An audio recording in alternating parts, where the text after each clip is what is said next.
Hello students, welcome back to my channel. Today I'm going to give you 10 latest defense updates. Number 1, NGMV design features changes in BrahMos missile configuration. The Indian Navy's upcoming next generation missile vessel design has undergone noticeable changes in the configuration and placement of its BrahMos supersonic cruise missile launchers. A significant reduction in BrahMos missile capacity has also been observed in the new render. In an earlier render, the NGMV was showcased with quad dual BrahMos launcher situated behind the ship's main mast. The quad launchers is a specialized inclined launch configuration developed for Indian naval ships with space limitations that prevent the integration of vertical launch systems. By utilizing these quad launchers, the earlier design allowed the vessel to carry a total of 8 BrahMos missiles in an inclined setup, offering formidable firepower and ensuring versatility in constrained warship designs.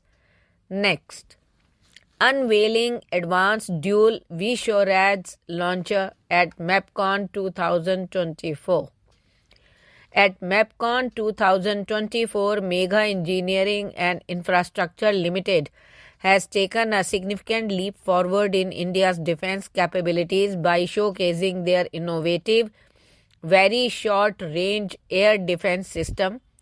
This system, mounted on a lightweight and versatile tripod, is designed as a man-portable air defense system to counter low-altitude aerial threats effectively.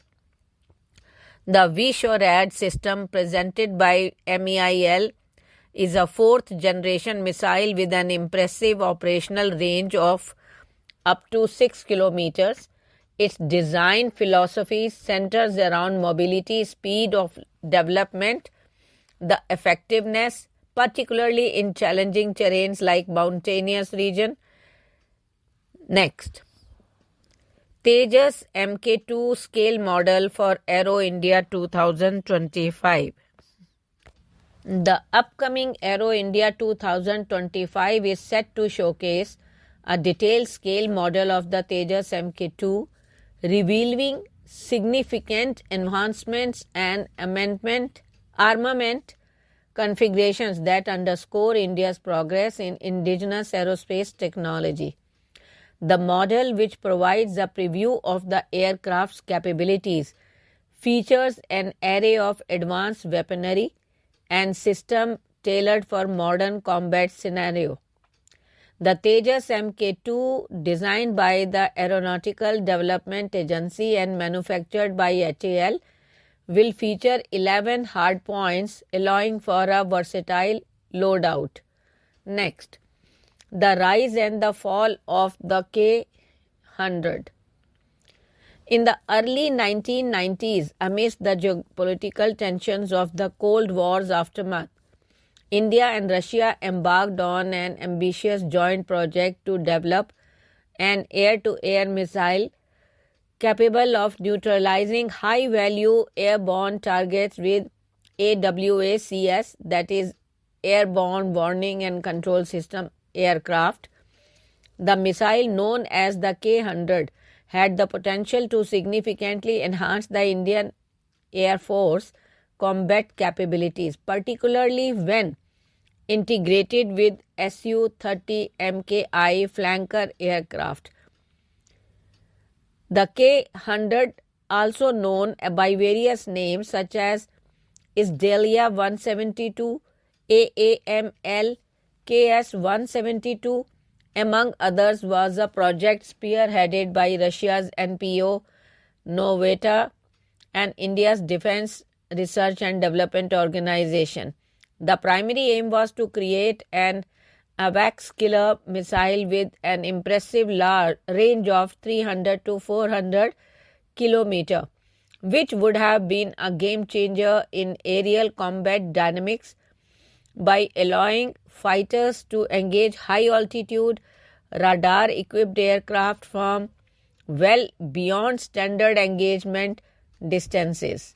Next, implications in bribery scandal involving HAL. In a significant revelation in the realm of international business ethics, the United States Department of Justice has reported that the US-based research and design firm Moong Inc. engaged in bribery to secure contracts with India's state-owned aerospace and defense company, HAL.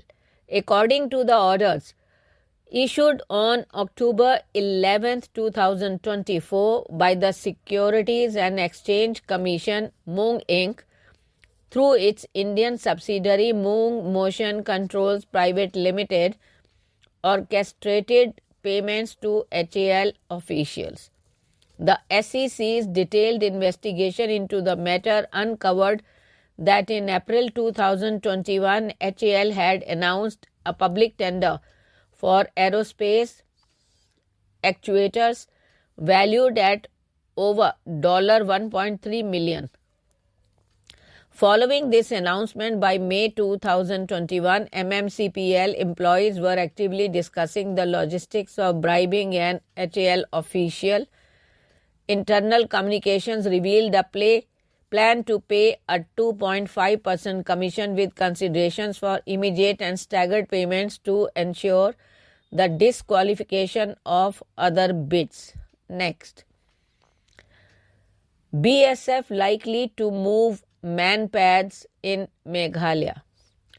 Meghalaya's Director General of Police, Idashisha Nongrang, has reported the detection of Bayraktar TB2 unmanned aerial vehicles near the towns of Sohra and Shela in the East Khasi Hills district, close to the India-Bangladesh border. This development has raised significant security concerns, especially given the current political turbulence in Bangladesh. Next, Joint Naval Exercise Slynex 2024 from December 17, that is today.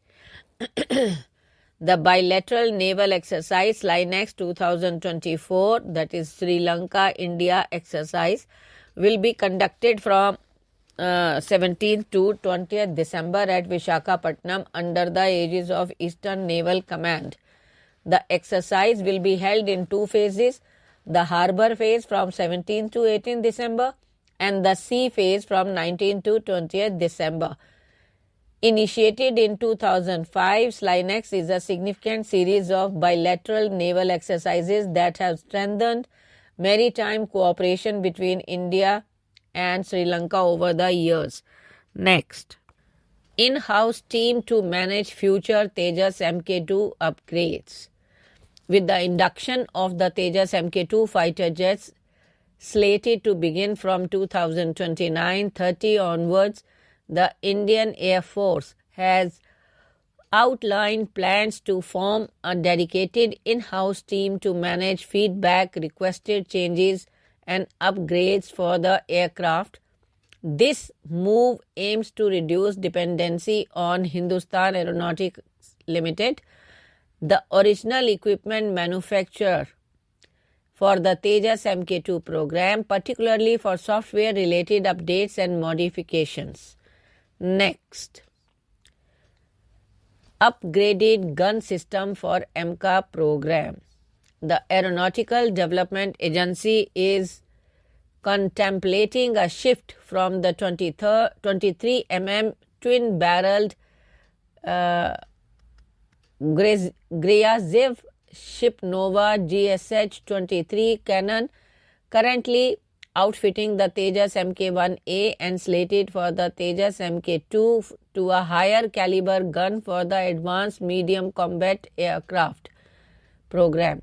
The decision comes as the AMCA, with its projected maximum takeoff weight of approximately 27 tons, offers the capability to integrate a more powerful weapon system. Next, Project 76, Indigenous Submarine Design underway.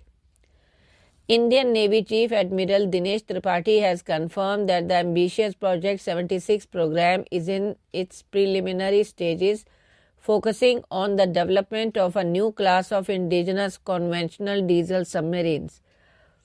The project is poised to be a significant step towards in India's journey towards self-reliance in submarine technology, incorporating advancement from previous programs like Project 75 and Project 75I. Thank you.